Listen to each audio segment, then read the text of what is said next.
people and welcome to my channel. My name is Gabe from TEBE Studio UK. Today we talk about few facts, I don't know how many to be honest, about my favorite guitarist in the world, my favorite musician in the world, my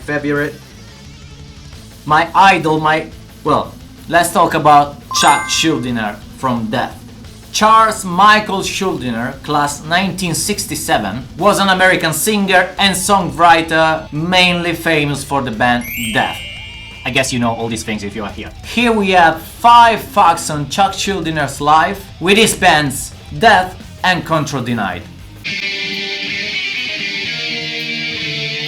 Let's start to talk about the logo of Death. Most of the people think that Chuck Schuldiner himself designed the logo of the band Death, but it's not actually true. The first Death logo has been designed by the first drummer of the band, Cam Lee. Chuck Schuldiner only did some modification, let's say time after time, lineup after lineup.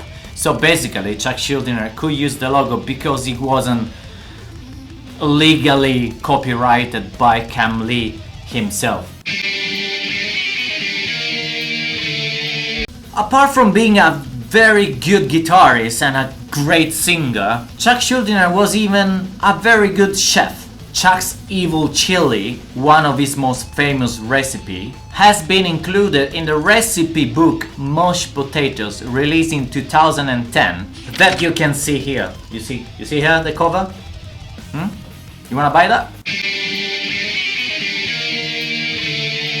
Chuck Schuldiner wasn't really the type of person for nightlife and stuff.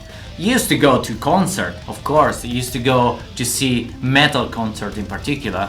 He was the kind of guy that was inviting people and friends in a barbecue, for example. And despite he was a huge marijuana user, he was completely against drugs. It was around the 90s when he was complaining about the drug abuse from famous musicians. He criticized a lot Kurt Cobain.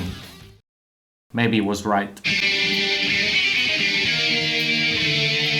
For the Spiritual Healing album tour, Chuck Schuldiner and Death were supposed to do a European tour supporting Creator. Just few days before the tour, Chuck Schuldiner disappeared, and later he informed his bandmates that he didn't want to go on tour. His bandmates was completely upset about the situation, so they decided to go in any case, calling the band in a different way, and was actually called ABCT Project, from the last name initial of the musician themselves. And this series of gigs got a pretty bad nickname for Chuck's reputation. It was actually nicknamed Chuck Tour.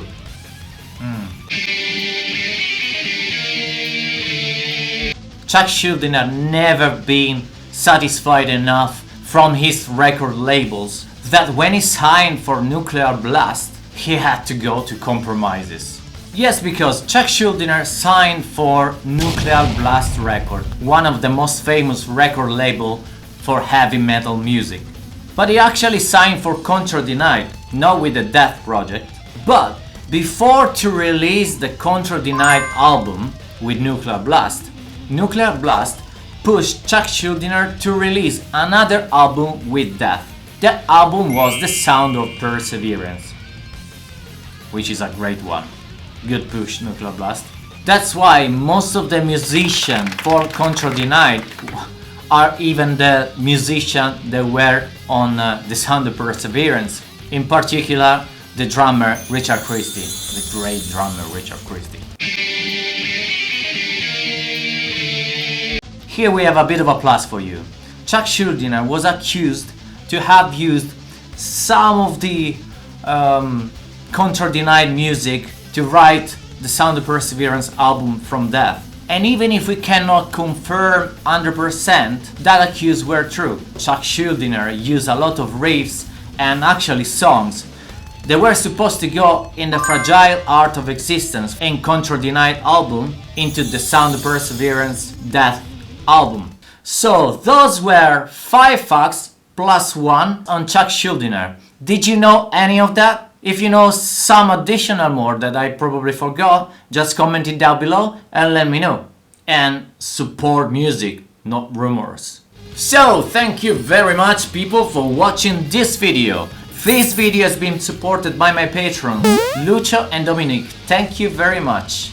And as usual, if you enjoyed the video, don't forget to smash a like, comment down below, subscribe to my channel, and see you the next Wednesday for a new video. Cheers! GABE! Chuck Nuclear blast. Nuclear blast. Nuclear blast. Nuclear blast. Nuclear blast. Nuclear blast. Nuclear blast. Nuclear blast.